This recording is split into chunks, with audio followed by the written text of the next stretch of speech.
Hello and welcome to Game Boy Advance Classics. In this installment, the game is Kirby Nightmare in Dreamland, released in 2002 for the Game Boy Advance by HAL Laboratory.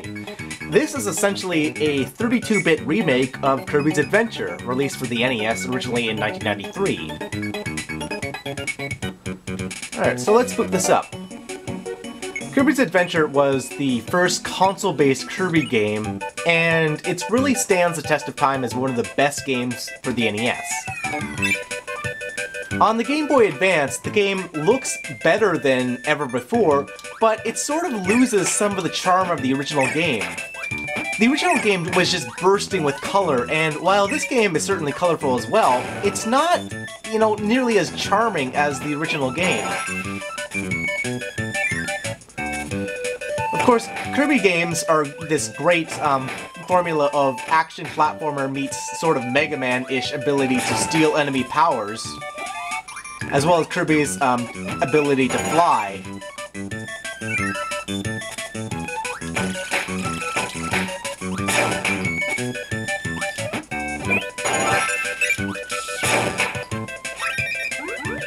Like most Kirby games, this game is rather easy and, can be completed, without much difficulty from any gameplay perspective that you want to look at it. Anyone from a small child to an adult should be able to complete this game with little difficulty at all. It might be a simple game and an easy game, but that doesn't mean that it's not worth playing. Quite the contrary, Kirby's Adventure is one of the best games, I said, of all time. I really do feel that way. The level designs are designed so that you are encouraged to experiment with the power-ups that you get. You'll never really want to keep the same power-up for very long. It's all about, experimentation and trying new things.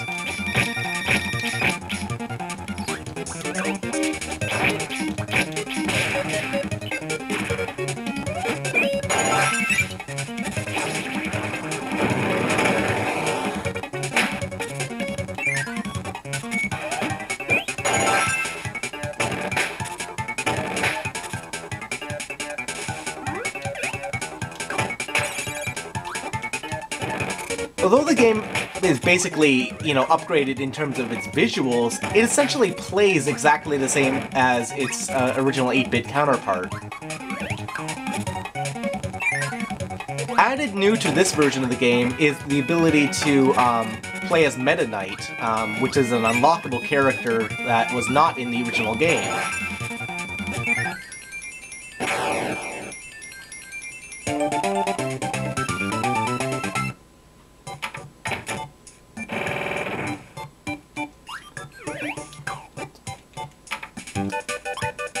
I think part of the charm of the original game was just the ability to get power-ups. Now the charm seems to be in Kirby's hats that he wears whenever he gets new abilities. With the sword, he now dons, Link's famous cap from Legend of Zelda. Nintendo loves to be self-referential. That's what I'm trying to say. Hard to say that. Self-referential, that's the word I'm trying to say. If you get 2 power-ups, you will always retain the previous one that you had before. But I actually don't want the sword anymore. I want one of these things.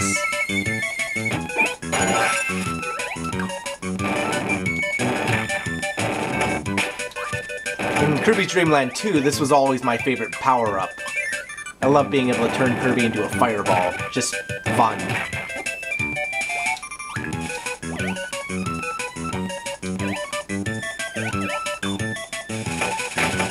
Of course, you can't do it underwater, but you can do it, when you get out of the water.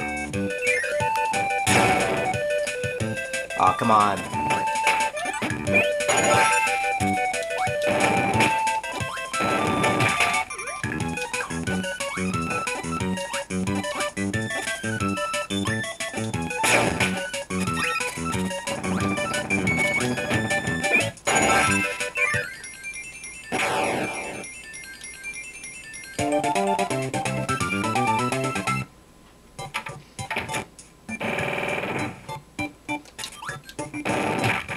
As Kirby's Adventure was, you know, a fairly simple game by 2002 standards, beating this game, or playing it, makes it a pretty good portable experience, you know, that's not too complicated, not too simple either. Oops, I meant to get the ice ability. Oh well.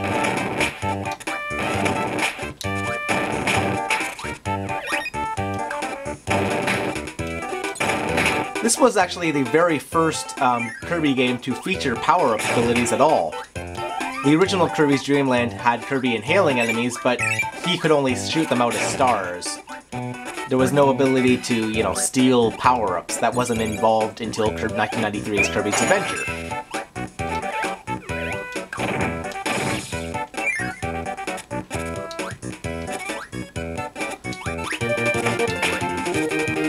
This acts basically as your star in Super Mario Bros., which allows you to be temporarily invincible.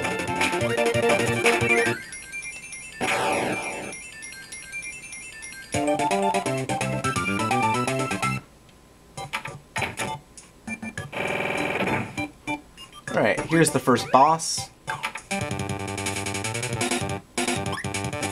The rather easy Waspy Woods.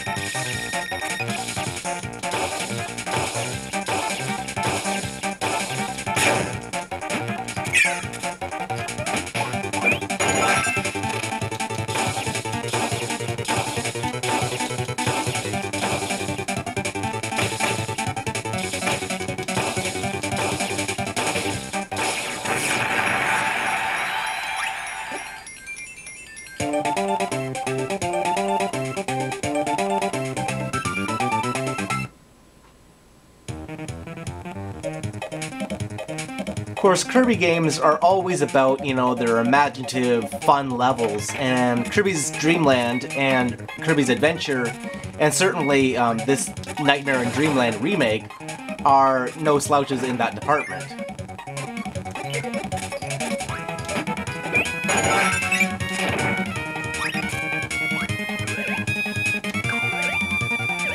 You play Kirby games because they're fun, first and foremost, but you also play them because their level designs are just so damn good.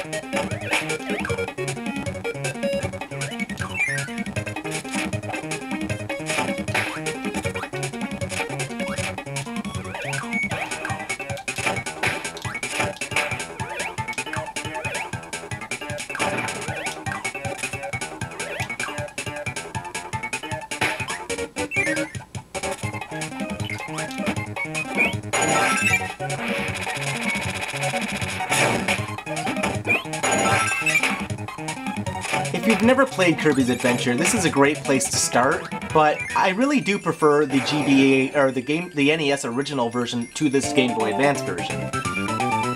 There's nothing really bad about this version, it's just that I like the original a little bit better. You know, maybe you might call me nostalgic for feeling that way, but I just think that it's overall just a slightly better effort. This one feels, you know, it's like it doesn't really stand out in terms of a Game Boy Advance game. But Kirby's Adventure certainly stands out as an NES game.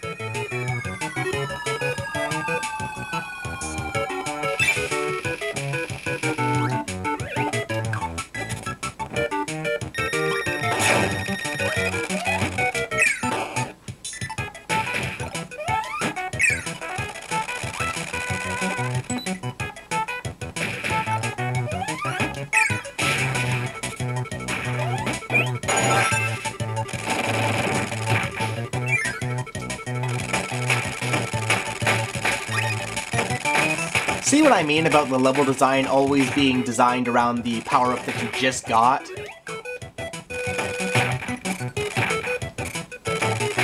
This is why you never want to stick with the same power-up for too long, because you're sort of missing the point of a Kirby game.